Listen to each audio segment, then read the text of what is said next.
So good night once again, everyone. Welcome to another class. So we're gonna wrap up chapter 7.3, where we were looking at all the functions. Um, no, yes, we were looking at all the functions, all the features of developing a spreadsheet. So we're gonna wrap up the questions, the homework, and then we're gonna get into the assignment. So the first question. Um, Using figure 7.34 to answer the following questions. So this is this figure here. Identify the name box in the figure. Anaya, can you identify the name box? Sir, the name Mama Ming Class Note IT. Name box is the box at the top or the upper left of the spreadsheet. Good. What is inside that box currently? Is I it? Good, very good. So that is correct. So the top left box here, that is the name box. And good. So write the formula that will be entered in cell F4. So cell F4, that's going to be this cell here. What is the formula, Jahim?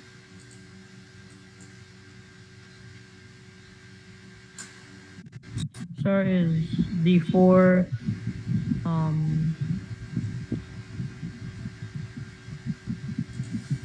So we have D4.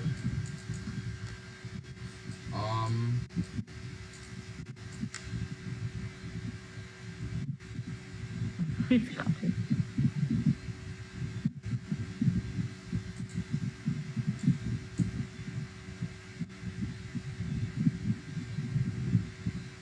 found E4. D4 what? Sir, first college. The asterisk? Yeah, the answer. Forget. Asterisk. Good. E4. E4. Mm, Is that correct? That's the answer you have? yes, sir. All right. Does anyone agree? Anyone disagree? I agree. And I agrees. I agree, sir.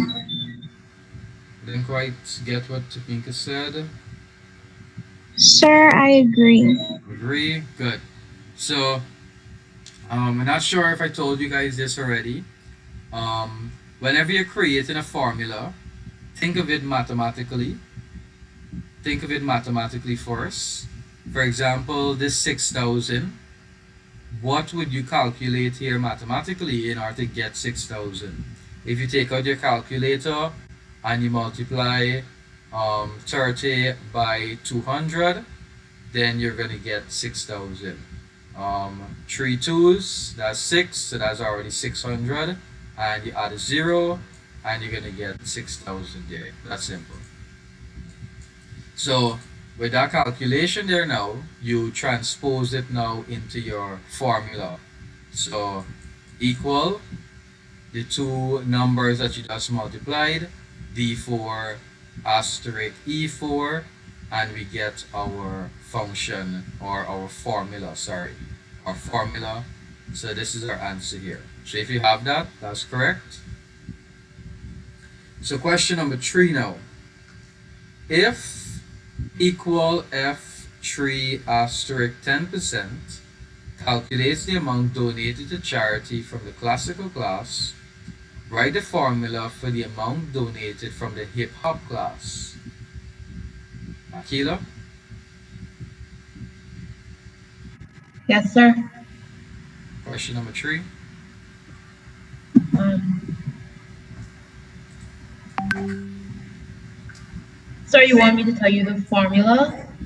I'm not sure what we're doing because I got kicked in class for a bit because of the internet and I'm lost. Where you're given the answer to question number 3.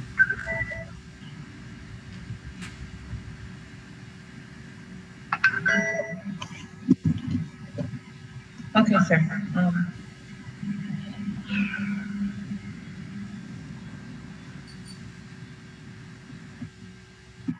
Sir, F4 times 10%. That 4 times 10%. Um, Mm-hmm. Doubting yourself now?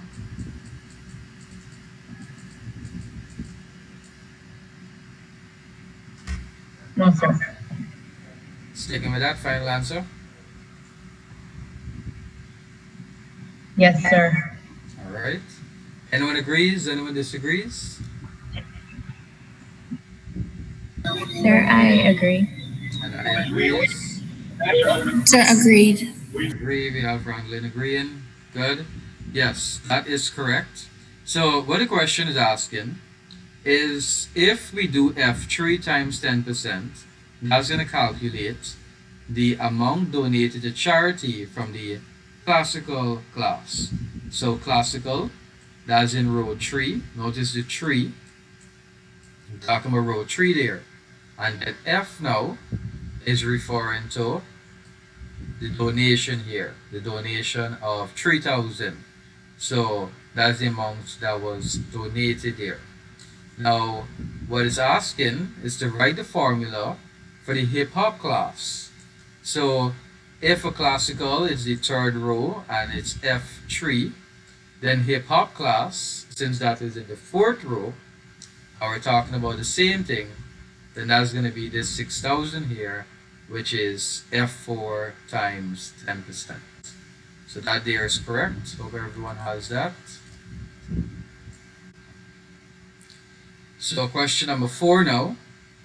10% is now entered in H1. So we don't have H1 on the screen, so H1 should be around here. 10% was entered in H1, which is named charity. Write the formula for the amount donated in the Latin class.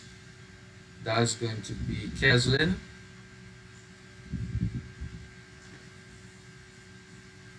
Yes, sir. Question number 4.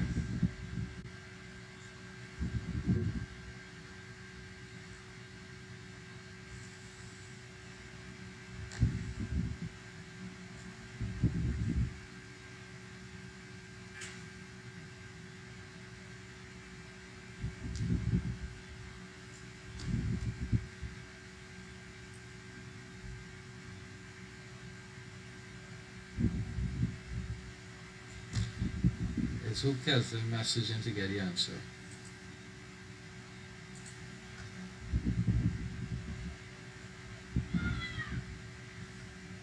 Keslin.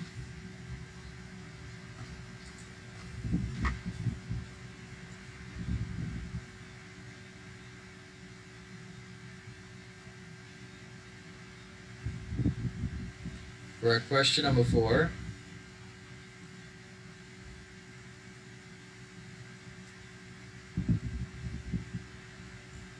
What do you have for question number 4? Did you do the homework?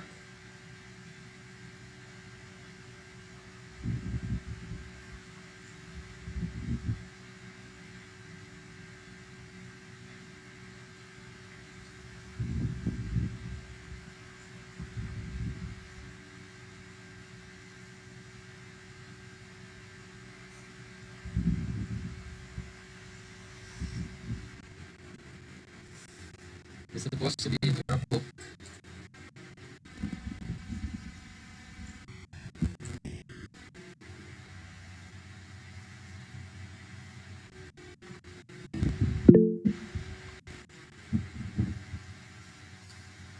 Moving on to Alicia.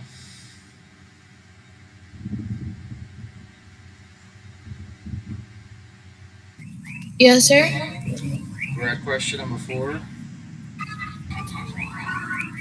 Sir, the answer would be F6 forward slash H1.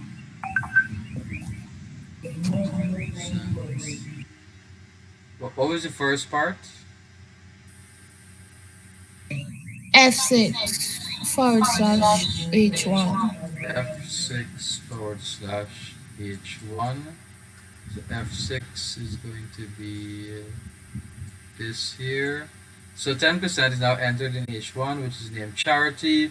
Write the formula for the amount donated for the Latin class. Good. So we already determined that amount donated, that's going to refer to this F6 here. And we need to calculate 10%. So anybody agrees or disagrees?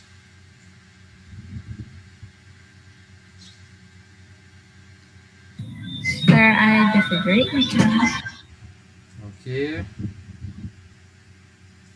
Alright, let's go to Randley. Randley, what do you have for question number 4? Sir, I have F6 asterisk H1. H1. Okay. So we have F6 asterisk H1. Alright. Alicia, Yes, sir. when you're if you're gonna calculate a percentage, should you divide or should you multiply? Multiply. Multiply. So, but notice you gave a division sign here. But I'm assuming you gave a division because I know mathematically we might divide by 100 and then multiply and then so on. But remember in spreadsheet, when we're using a cell that has a percentage sign inside of it, we simply multiply. We just multiply. We don't need to do any division and so on. We just multiply. Now, so this one here is heading in the right direction. But does anyone disagree with this one that we have here now? This nuance that we have here. No, sir. No? No one? No one disagrees? It's perfect, 100% perfect. Think about it. Look at the question. Sir, wouldn't it be easier if you just multiply by charity? Why do you say that? What would make it Sir, easier? because you name the cell that has the percentage charity. Mhm. It would be easier to remember. Good. That's one good reason. It's easier to remember. And but what's the other main reason as to why it was named? Sir, because that's the name of the cell. So when you select H1, it's going to be invalid. You have to put charity instead. Hmm, not exactly. Sorry, it was called charity because that's the percentage of the money made from the classes that will be going towards charity.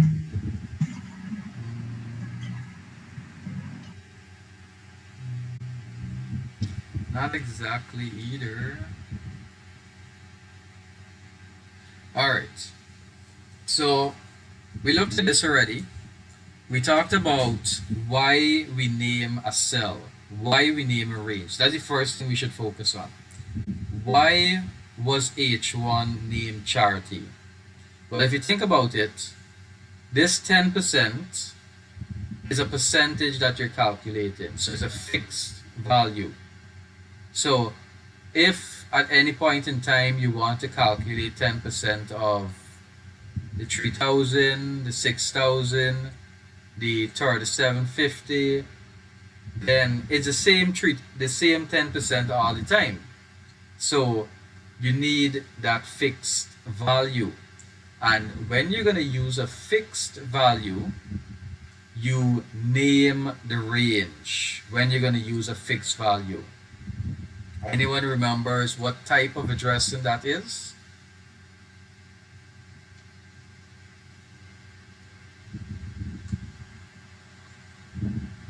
Starts with A.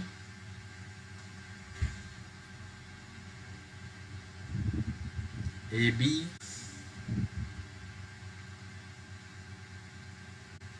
ABM. Sir, approved? Absolute addressing. So it's right in this chapter here. We looked at it. When you do not want a value to change, you make it absolute. That's called absolute addressing. And in this case here, say for instance, we were to create at the top here in this table here, say for instance, we were to expand this table here. So this is going to be H at the top here. We're going to expand. And say for instance, we made the formula here. So this is going to be F3 multiplied by H1. And if we had put H1 and we copy it downwards now, we autofill, what's going to happen is that F3 is going to change. Yes, we wanted to change. We wanted to change to F4, but the H1 is going to change also.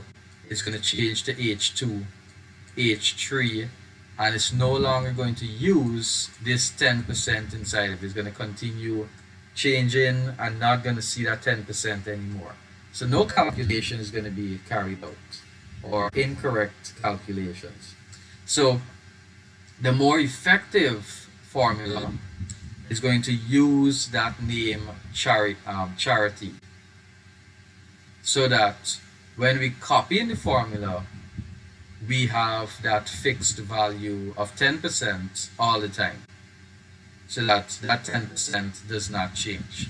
So the correct answer is going to be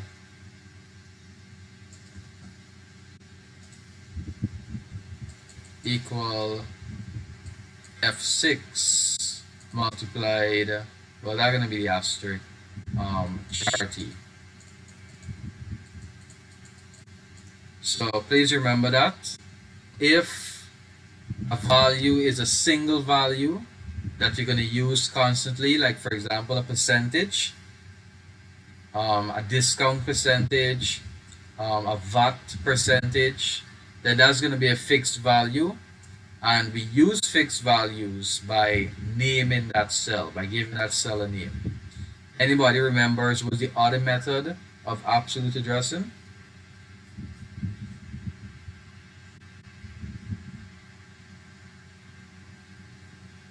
There's two methods.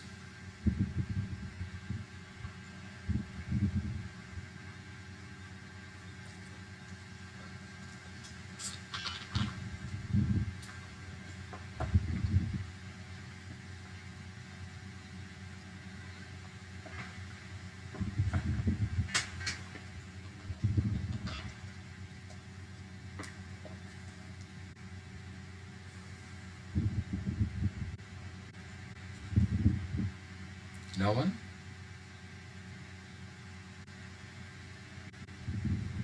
I'm sure I told you guys.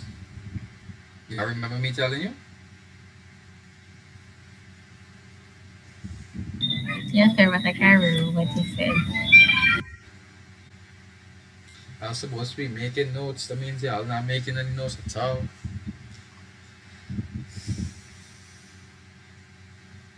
Well, I'm not going to tell y'all again, so that's going to be a homework for y'all to go and research to try to figure out what I had said. So, it's not in your notes. Well, I can leave that for homework. What's the other method of absolute addressing? So please ensure you have that for next week. Or you can search for it now. Search for it now so that we can have the answer by the end of the class. But this is the correct answer for question number 4. Equal F6 times charity. Because it's more effective to use the name of the range. Now, something persons keep saying quite a few time is that when you name a range, it replacing the cell name. That is incorrect. When you give a cell a new name, it does not replace the old cell name. They both work, they both continue to work. So you could still use H1. So say for instance there is more data underneath it and you wanted it to autofill, You could have used still use H1. Nothing's wrong. So not because you name a cell, that doesn't mean it's gonna replace the name. It's like if you're giving it a nickname. A nickname doesn't replace the original name. So both names are still going to continue to work. So please don't confuse those two names. All right. So question number 5. Explain the steps to add a column to the left of the limit column. So limit is here.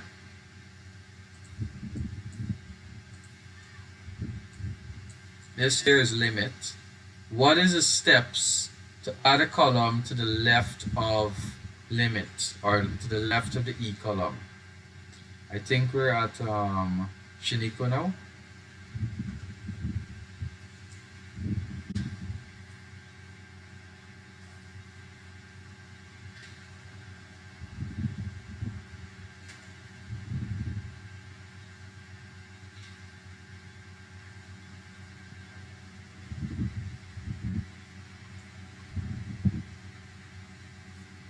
Shiniko?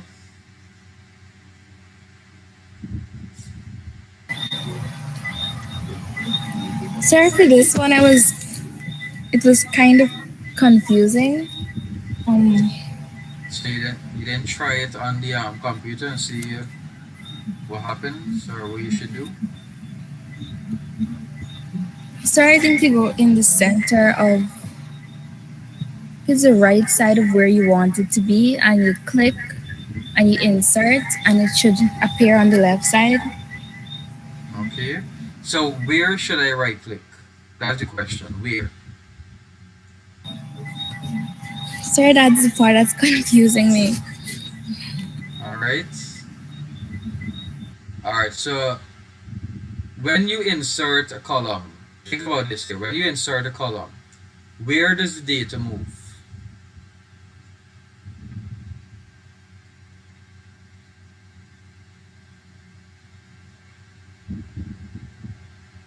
When you insert a column, where does data move? Where does the data move? Shaniqua? Sorry, it moves to the right. Good. So think about it now.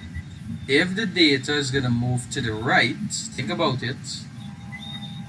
Where would you need to insert the column?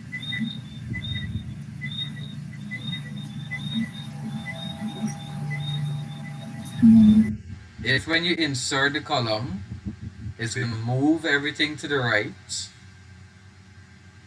then that means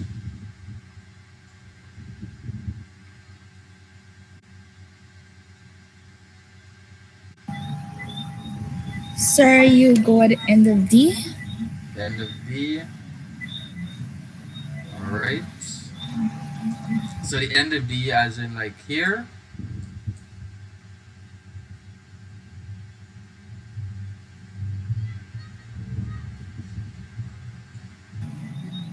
Sir, I think it's the bottom corner of D. All right. All right. Let's go on. Let's try somebody else now. Sierra, what would you do? Sir, I would click the column to the right of range E. I didn't hear that last part. I would click the column to the right of range E. You would click the column to the right. So here. Yes.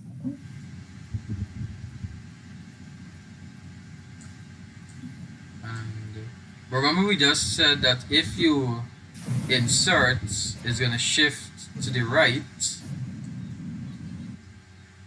So, and we want the column to the left of limit. Basically, we want the column to the left of here. So if we insert here, it's going to shift to this direction. Is that on the left hand side of limit? No, sir. Anyone? Anyone wants to help? Sir, you can click directly on column D and press, you can right click on column D and then press insert row to the left, insert column to the left, or you can click the corner of the D and press insert row to the left, sir. All right. Anyone else? Because Ranlin mentioned column D, but note that we want the column to the left of limit column. Yes, sir, column D is next to limit column. Good. So you can press directly in the center of column D. You can right click and then press insert row to the right. Because when you insert the row to the right, it's going to be the left of the limit column. Okay. Okay. Let me try that. Um, let me get a spreadsheet. Because I don't think we can insert to the right. Let me try that though. So you're saying if you right click here, we do insert. Okay, we're not gonna see anything. So say limit is here, as we have it in the image there. Limit is in the E column. So you're saying if you right click here, we do insert. Okay, good, that's correct. That did insert to the left of limit because limit got pushed over there. So they have cost over here. So I'll just put the word cost so we can see the difference. Now, if you right click directly on D, let's notice a difference between the two. If you right click directly on D and you insert, it's gonna move the data in column D. So that's why I opened spreadsheet to clarify that. Because when you right click on a column, like for example, I'm gonna right click on D and insert, it's gonna shift column D, the information that is in column D and everything beyond it to the right. But what was instructed to do was to right click on the line, the column line. And by right clicking on the column line, between D and E, you insert directly to the left. Let's see. I noticed that's now it moved to cost. Is it because of what is highlighted? No. So it's not working anymore.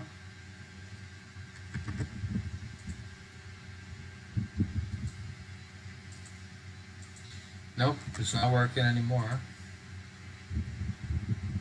As you notice, it's shifting costs. So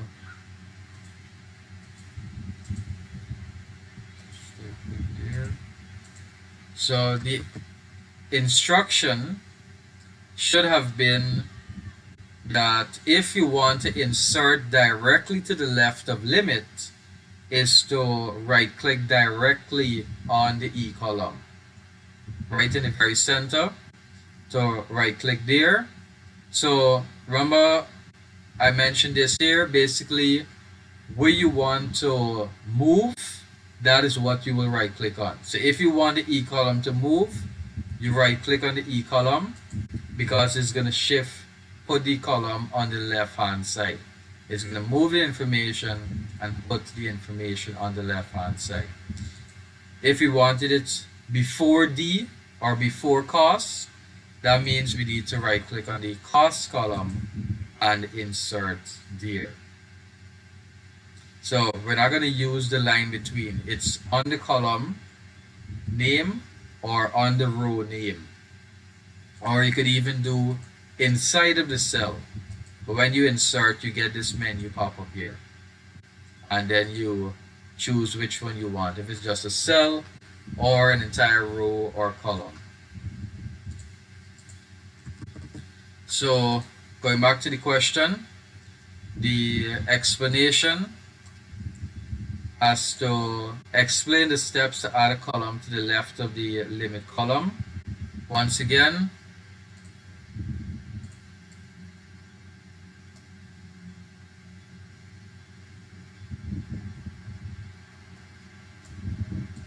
So once again, limit column, that is column E. So once you want the column to the left, that means you have to right click directly on E. Because once you right click on E, it shifts that column itself, and thus the column is going to appear on the left. If you wanted the column left of cost, that means you would have had to right click on column D, and then it would shift cost over to the right. Are you guys following? Yes, sir. Sir, when I did mine though, mine gave me the option to insert row on which side you wanted. So if I click directly in the middle of D, it gave me the option to insert to the left or insert to the right. And Oh, same with the middle line. okay, But that was when I did mine. what are you using? Sir, I was using Google Sheets for this one. Okay, maybe that's why. So that one is give you the option to do that. All right. So well, as you can see, different software is gonna function differently. But if you right click on like what I just did there in Google Sheets, does it function the same way? Like if I right click on D itself and I insert, does it insert shift the information from D over? No, sir, it gives you the option to add the row, so it doesn't really trouble the information. To add the column, sorry. Yeah, but it's still supposed to move the information.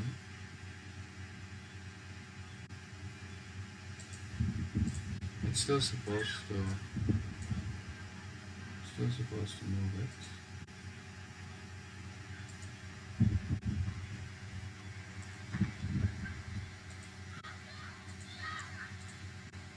Sorry, sir. Sir, it adds the row and it switches all the information to F. So E is the new free row with nothing inside. Yeah, it's supposed to function the same way. So cost and limit. So if I right click on E and I insert one to the left, yeah, it functions the same way. You're saying if I right click there, well, you have the option to insert a column or insert a row. Function in the same way.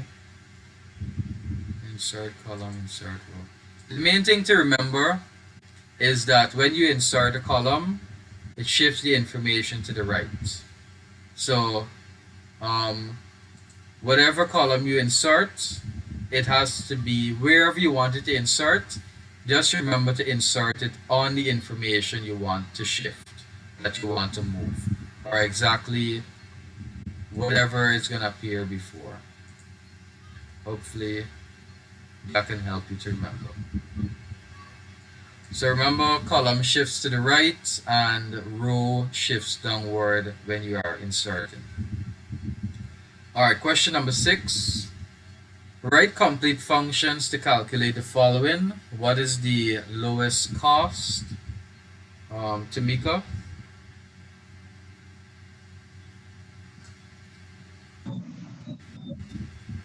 Sir,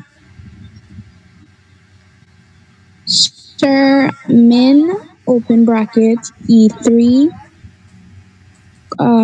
colon E6 close bracket.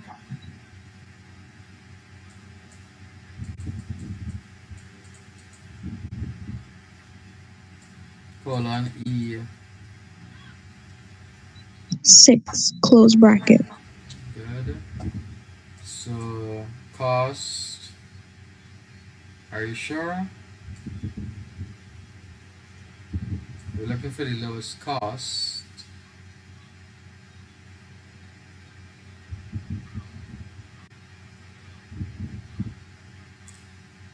Look at it again. Look at the table.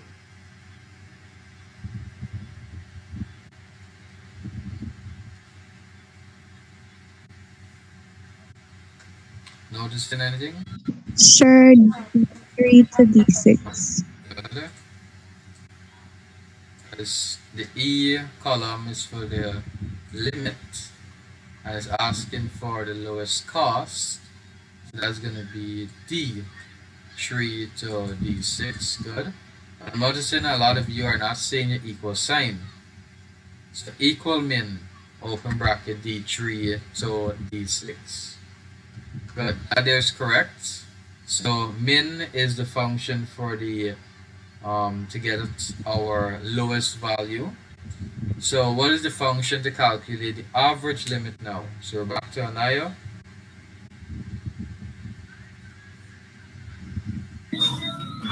Sir, it would be equal average open bracket E3 to E6 close bracket.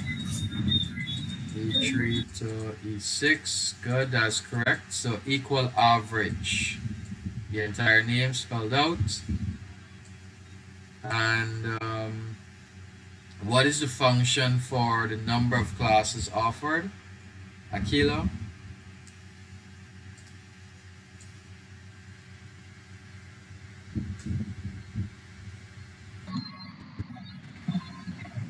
Sir, count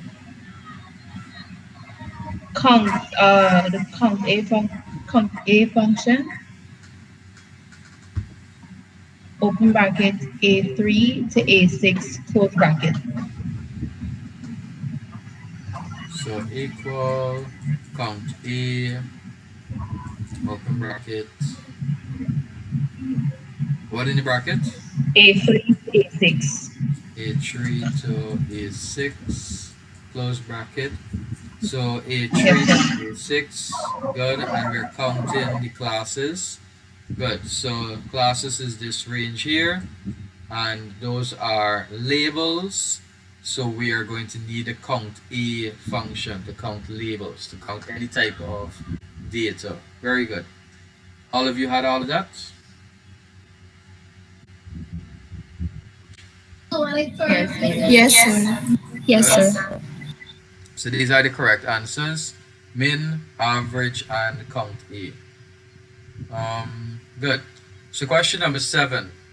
Write an if statement in cell I3 to output the word cancel if the number of cells is less than 30, otherwise put a blank space.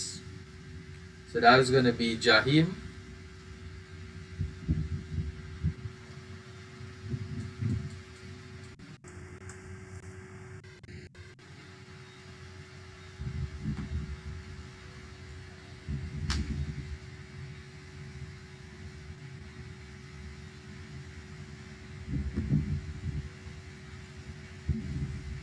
Jahim?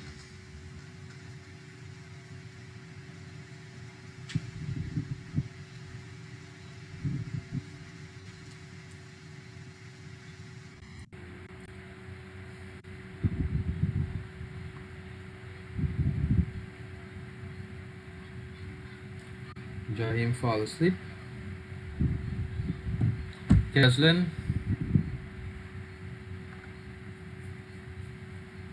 Jahim is typing. So Jahim has if open bracket G3 is less than 30, comma, cancel,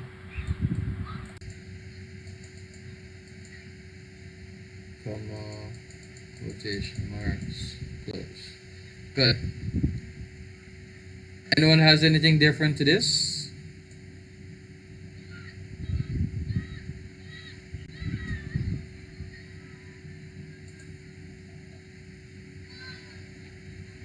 Anyone has anything different? Yes, sir. That is G3. Oh, wait, never mind. It's the same thing. No. Anyone has anything else different? Sir, Yes, Kila? sir, no, it's the same thing. My bad. Okay. Okay, I'll see you well tonight, man. Sir, instead of G3 alone, I put G3 to G6. Okay. Anyone else? So one person has G3 to G6.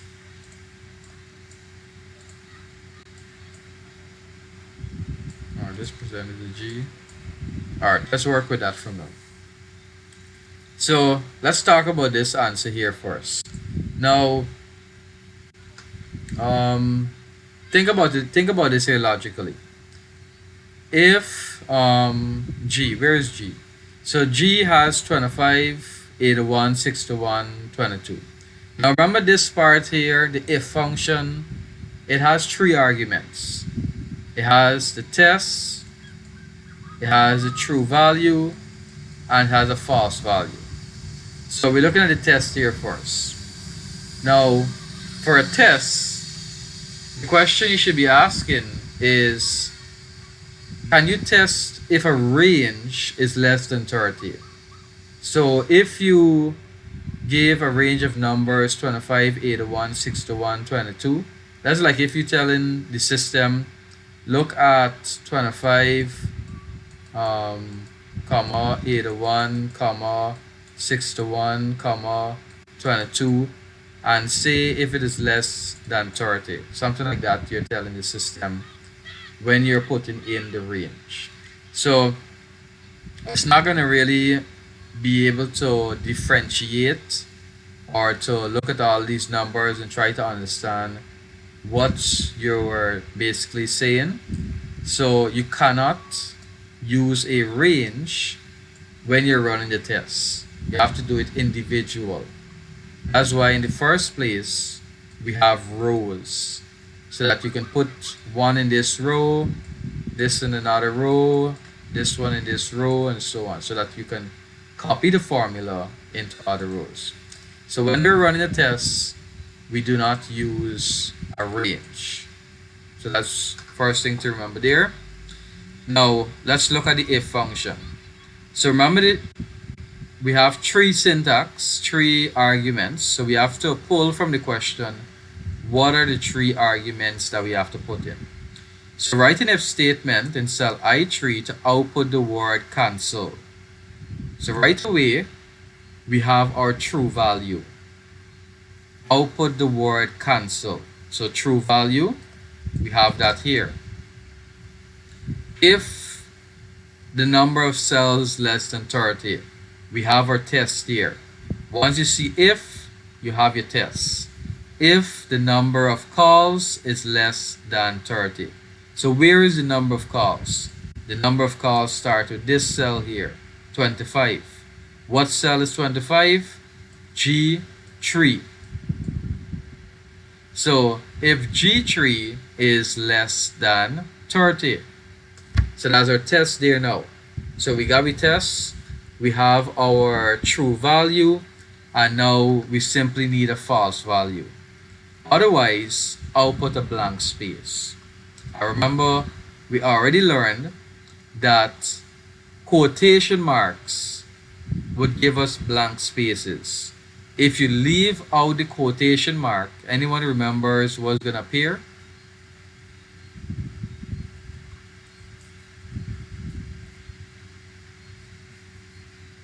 If you take out, Sir, error. no.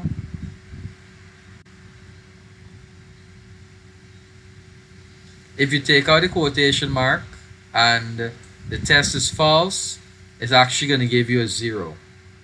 A zero will appear. So that's not a blank space. That is a value there. So to give us the blank space, we need to put the double quotation mark and nothing inside of it, and that's going to give us a blank space. So this here is correct. Everyone else had this answer here.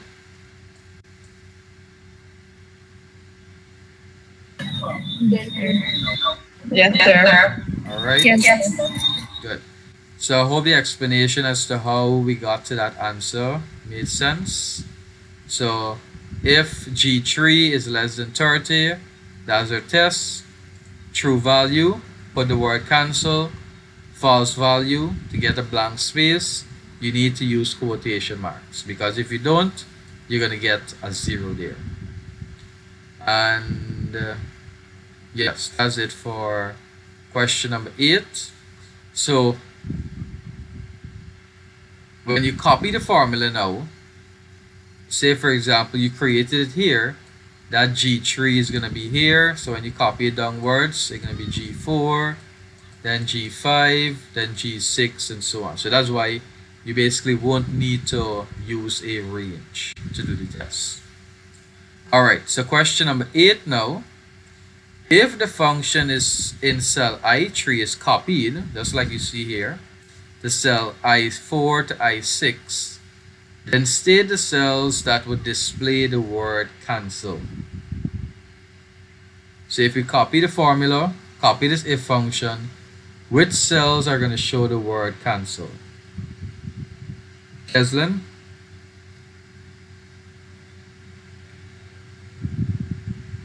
Are you still in getting notes back? Alicia?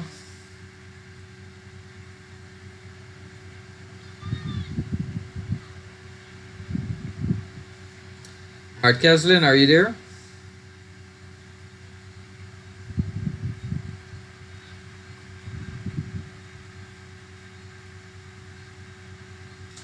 Keslin?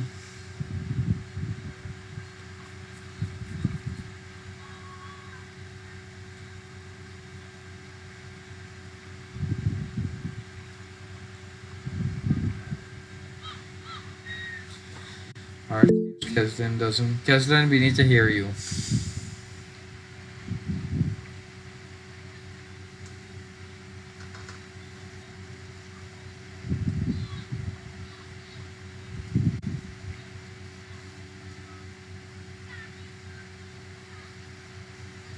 Keslin, I want you to look at this if function that we have at the top here. Alright, look at this if function that we have at the top here. We have the if function if G3, so that's going to be G3 here. If G3 is less than 30, are we going to get cancel or are we going to get blank space for G3?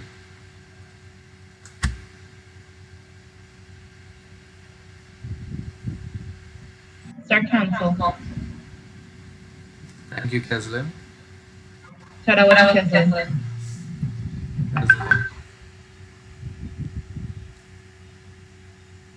So, is it less than that? Good. You're going to get the word cancel there. What about G4?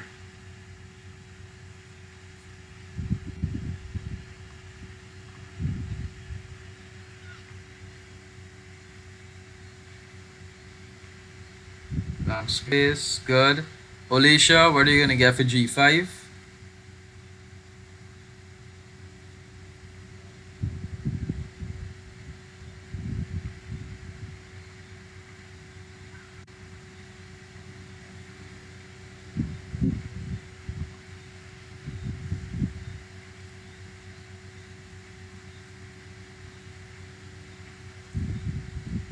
Alicia?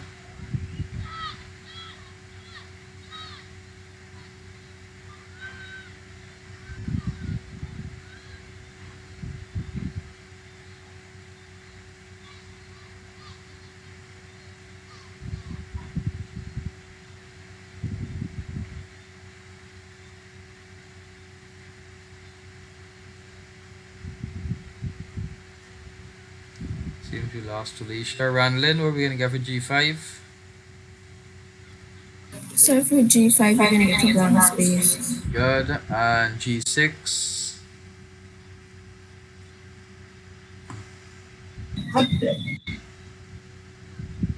And I said something.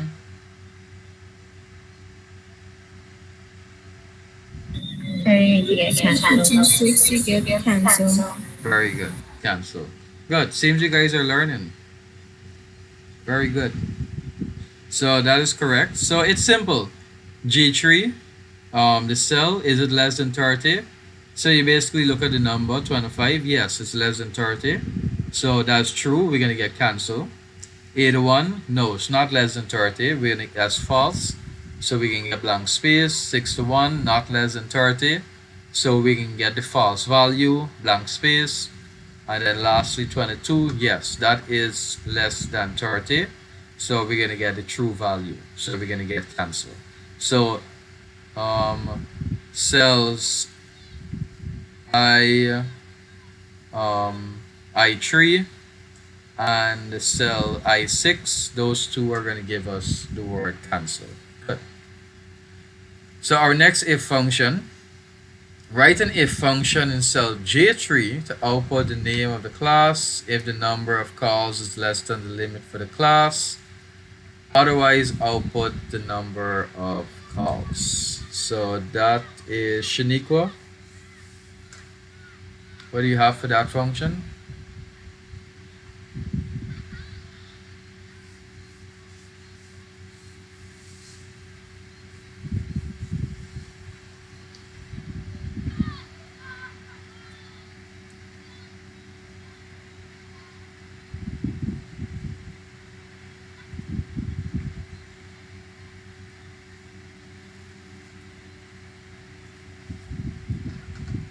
Shaniqua?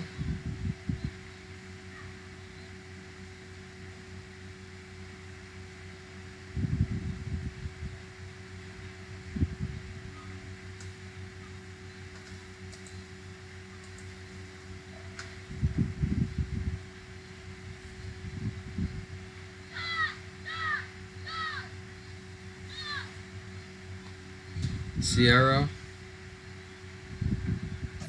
Sir, I have equal to if, equal if, open brackets, G3 is less than E3, comma, A3, comma, G3, close bracket.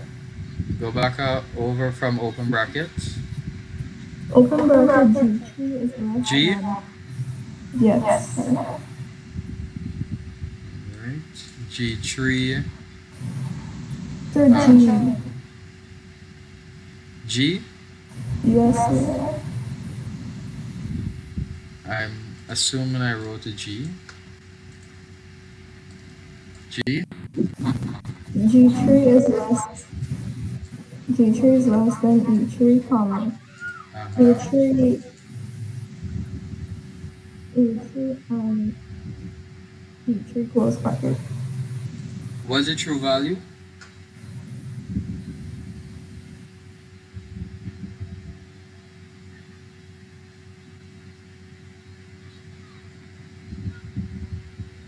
Repeat the true value for me.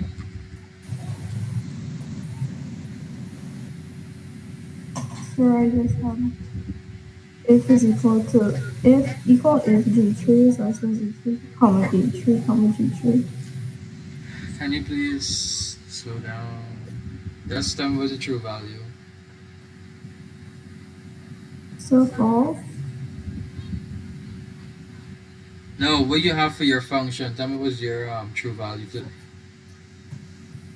G3, well, put the mark G3, comma, close bracket, uh, no false value, false. false. Okay, that's it. Yes, sir. All right. Anybody else has anything else different?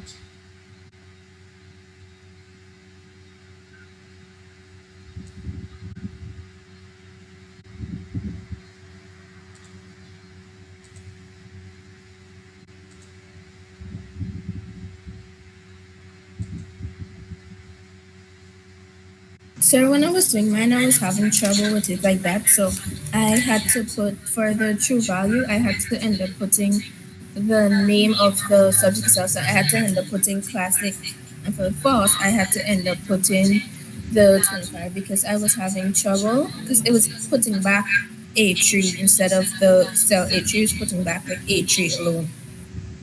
Okay. So you put classic and you put whatever inside that cell there. Okay. All right. Let's look at it. So we're gonna write a function in J3 to output the name of the class if the number of calls is less than the limit for the class. So We're going to output the name of the class. So we have our true value here, the name of the class. So that's actually supposed to be this here. We're going to output this here. So the function is supposed to have A3 as the true value, because A3 is where the name of the class is located. So it's supposed to be equal, and then A3 is going to be true value. So let's see where's the test. If the number of calls is less than the limit, so number of calls, G column, is less than the limit, E, so G less than E. Good, so this part here is correct. Is G3 less than E? But instead of G3 here, this is supposed to be A3.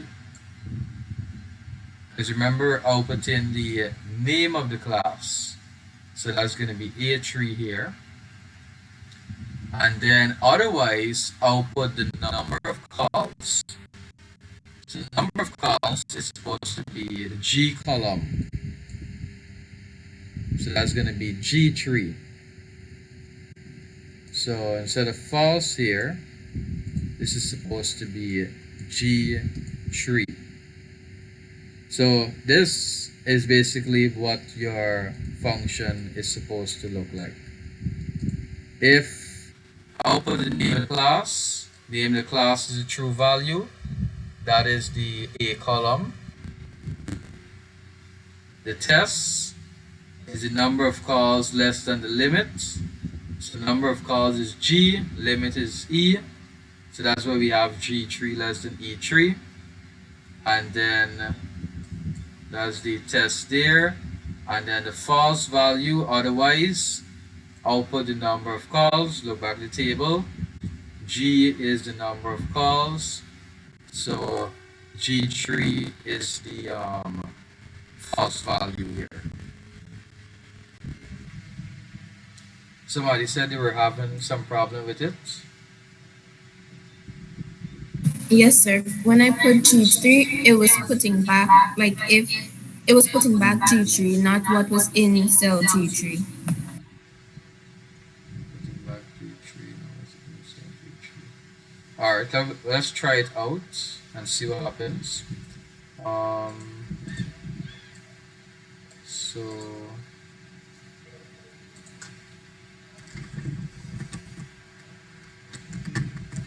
classical Tuesday 5 p.m.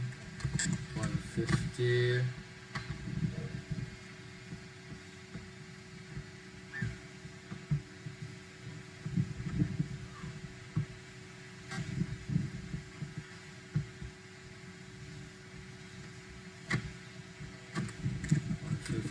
Twenty 2025.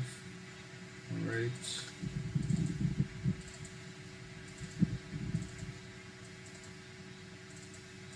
So in H, we're gonna have a function. So equal if, and let's scroll down. Equal if G 15, as the G15 is less than E15, comma. So A15 is going to be the name of the class, and then G15 is going to be the number of calls. So when we run that, notice G15 showing up as 25. Maybe you used quotation marks. Yes, sir. I just realized my mistake. Yeah, you use quotation marks. That's why you get a mistake. So remember I told you guys that quotation marks is when you want an exact output, an exact specific output. So exactly what is in the quotation mark is going to appear. But if you want a cell or if you want calculation, then you do not use the quotation mark, because If you use a cell just like that, whatever's in the cell is gonna appear.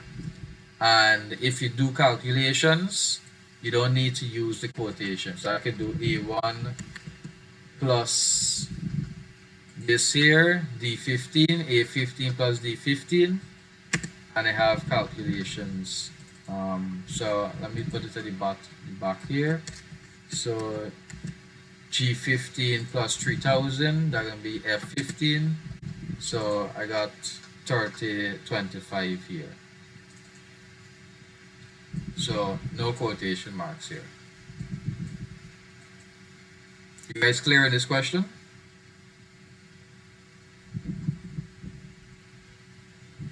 Yes, sir. Yes, sir. All right. So this is the correct answer at the bottom here. Um, so we're at question number 10. If the function in cell J3 is copied to J4 to J6, then write the output for the column. So if you copy the function once again, um, what is going to be the output? Is it the name of the class or is it the number of calls? So um, G3, what is it going to be? I think we're at, let's see, 0. If it was used at G3, what would be the output?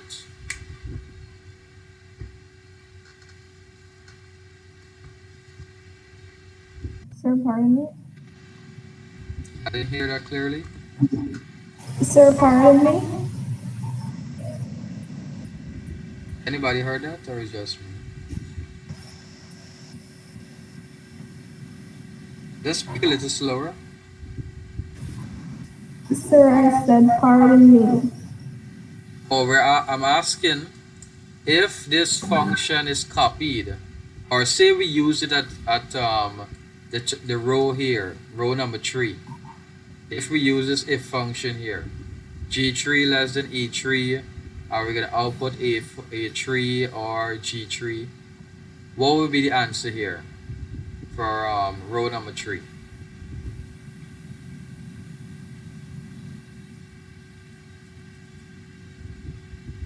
Sir, which number are we at? We're at question number 10. Sir, I have J4. J4. Art, what do you have for J4? I have J4 will have 8 to 1, J5 6 to 1, and J6 Latin. So J4 is going to have 8 to 1. So is G3 this here? Is it less than E? No, it's not less. So you're going to get false. So that's going to be, then that's actually supposed to be 8 to 1 is the answer, and not G3. Because remember, you don't output a cell, your output was inside of the cell. That's going to get output. So what do you have for J5? 6 to 1. 6 to 1, good, that's going to be correct. And J6? Latin. Latin, good. And if we try it for the first row, then classical should be our, no. That's going to be 25 also, right? Anyone? If we try it on row 3, what would be the answer? Classical or Latin or 25? Sir, 25. 25. Correct, that's correct, 25. Because G3, which is 25, is not less than 20. So that is false. So we're going to get 25, which is the G3. Good. And our last question here, question number 11.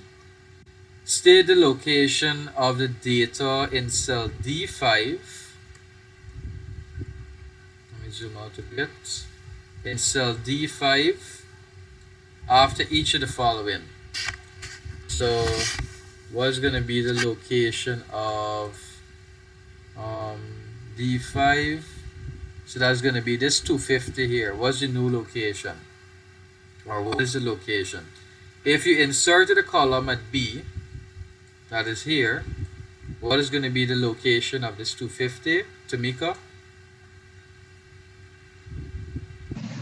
Sir, E5. That is correct. And why is that the case?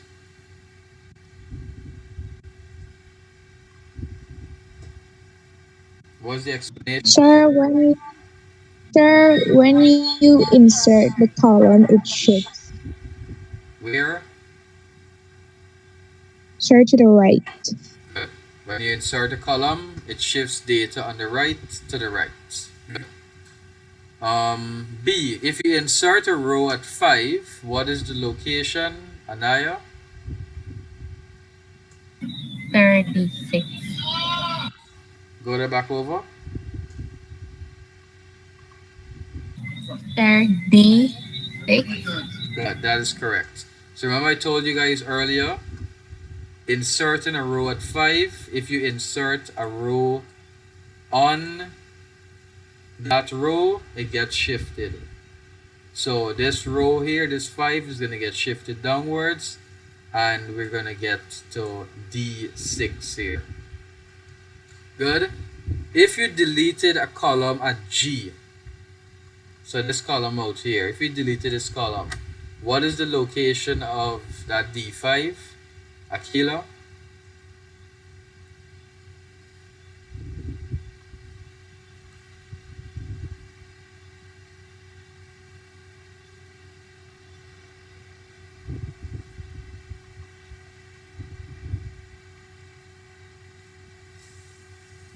Oh my God.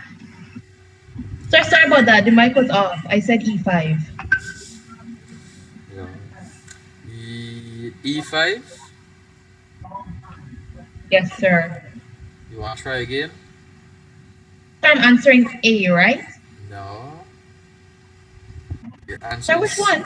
C. Oh, my bad, sir. Sir, E5. Was it? D5. D5? Why Yes, D5? sir. Sir, I set up the spreadsheet, and when I added, I'm sorry, when I deleted the column at G, it didn't affect the data in D5. Why? Sir, what do you mean why? Okay, sir, because when G was deleted, it would only if affect the data to the right, Good. Simply that. and D5 is on the left of G. Exactly. It's simply that. When you delete on the right hand side, it only shifts the information on the right hand side. So it's just like when you insert in, it only affects the information on the right hand side. So when you delete, it only affects information on the right hand side also. So if we delete a row at row 6, what's gonna happen, Jahim?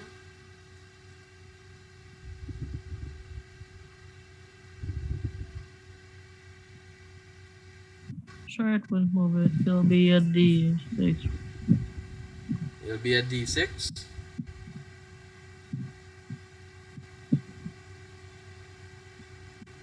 That's 35. Why?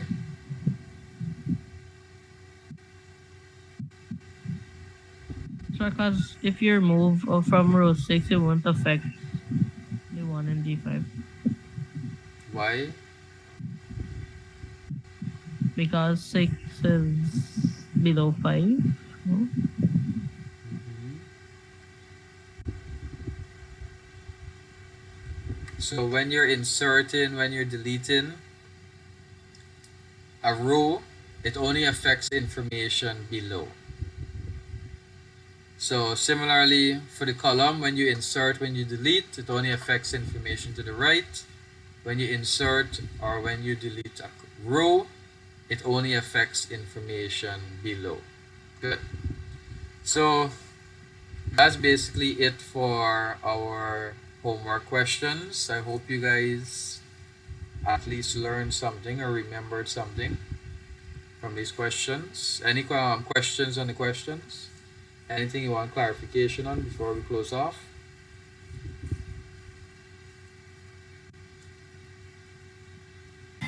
No, sir. So you, how much did you guys get right? 10 out of 10? 11 out of 11?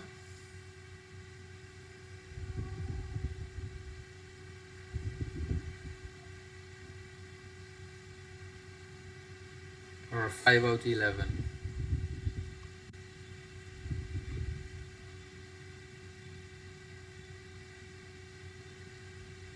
Nobody wants to share the score? It was that bad? Ronlin, how much you got? Sir, are we counting the A, B's, and C's, the ones with those two, or just in general? If you want to count it, then no problem. Well, so far I have one, two, three wrong. Okay. And I how much? How much you got wrong? Sir, zero. 0? That's good. Akila?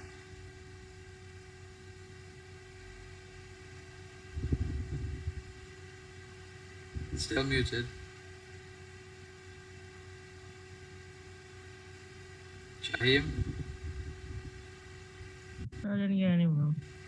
Didn't get any wrong. Keslin, how much you got wrong? Um, Sir, I didn't get any of them wrong. Okay. Goodbye. Keslin got 2. Alicia, how much you got?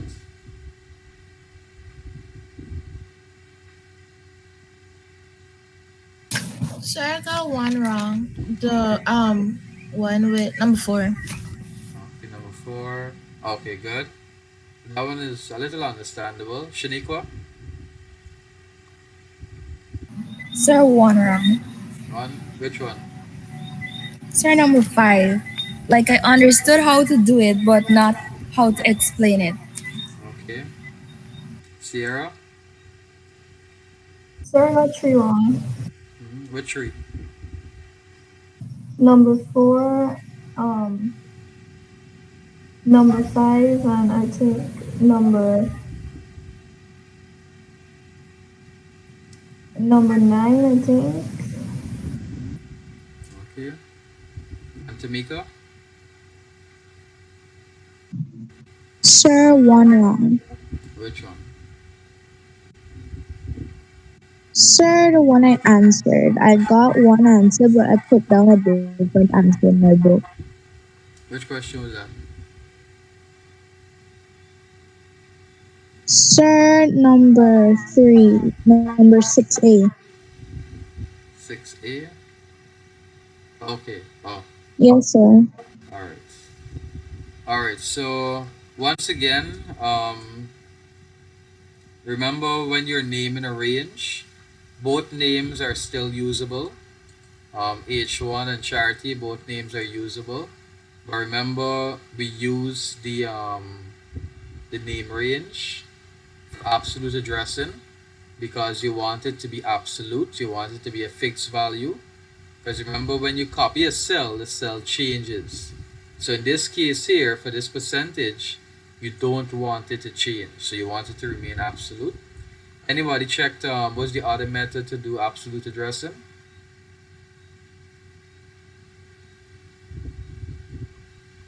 Nobody checked it? Yes, sir. Sir, you press the F4 key. Okay, and when you press the F4 key, what happens? Sir, Excel automatically makes the cell reference absolute. Good, but how? There's something it does specifically.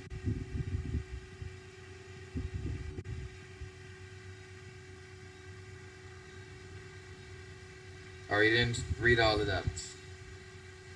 I didn't read all of that. Because instead of pressing F4, there's a manual method of doing it.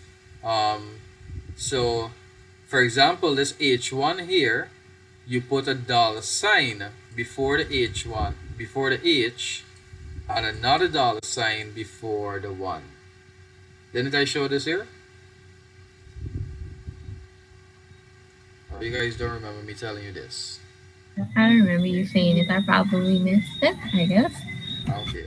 Well, this is the second method of using absolute addressing, using dollar signs. So instead of using the name of the range, if you don't want to name the range and you want to use the actual cell name, then you can use dollar signs. This can work also. But once again, remember we use name range because it's easier to remember the name than the cell. You can easily remember charity instead of H1. But this is the other method of absolute addressing. You put a dollar sign before the cell name, before the column name, and a dollar sign before the row name. So, for example, if it was a much larger number, for example, dollar sign CK, that's the name of the column, and dollar sign 21. That's the name of the row. So this here would be another example of absolute addressing. A dollar sign before the row column name and a dollar sign before the row name. Um, to further help you remember how columns and how rows move when you insert and when you delete, practice a few of them with your spreadsheet. Insert a few, delete a few. Remember columns move to the right, and when you delete it moves to the left, and the rows move downward when you insert, and they move upward when you delete. You just gotta remember how they're positioned. Rows go across, so that means they're gonna move up and down, and columns are vertical, up and down, so that means they're gonna move left to right. All right. Any questions before we close off? Sure. Yes, but it's not on the homework. It's more of a clarification on something. Go ahead. Okay, so while I was using rank for one of the questions in the assignment, right? For some reason, I keep getting the error, and I thought it was because it had a blank row up right above the specific row that I had the error in. But, after checking a lot of times, I realized it was the date. So can you see how the date format affects the rank? It actually, So, I actually wanted to speak to you about that because we were having the same problem while doing our spreadsheet. But what we figured out is that the version of spreadsheet that is most commonly used now, the date format is it changed. So I think it's the date that goes first instead of the month now, or the other way around. I'm not sure, but it's the opposite of what is on the exercise that you sent us. that is exactly it. I didn't want to tell you guys, but that is exactly it. Um, the format of the date is incorrect. Um, and that is why it tells you exactly in the exercise. Where's the run function? It tells you exactly in the exercise that something is wrong with the date and that you need to check the date to see exactly why it's giving you that error. So all you need to do is format it so that the date is correct and you'll get your correct value in your rank function. It's right here. If the rank function produces an error, then check the format of the date. Yes, sir. But after you tried like 12 formats, you start to think that something's wrong with you. Uh, It took me a while to get it.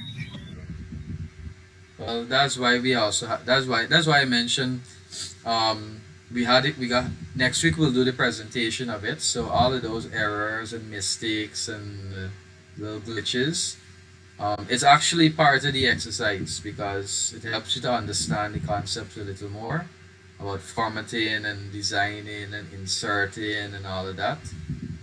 It helps to establish how they're used so that you get a better idea how they're working. So next time you're gonna get more errors like that in the future. So next time just try to understand what the function doing. Um, look at the data, how the data is formatted, how the data looks, if it is correct, and that can give you an idea. Because remember, it's the function. First, you ensure if the function is correct. If the function looks correct to you, then it has to be the data. The data that is going in, something is wrong with the data that is going. It's not recognizing it for some reason. And that's why it's giving you an error. Next week, we're gonna look at that more into detail though. Any other questions?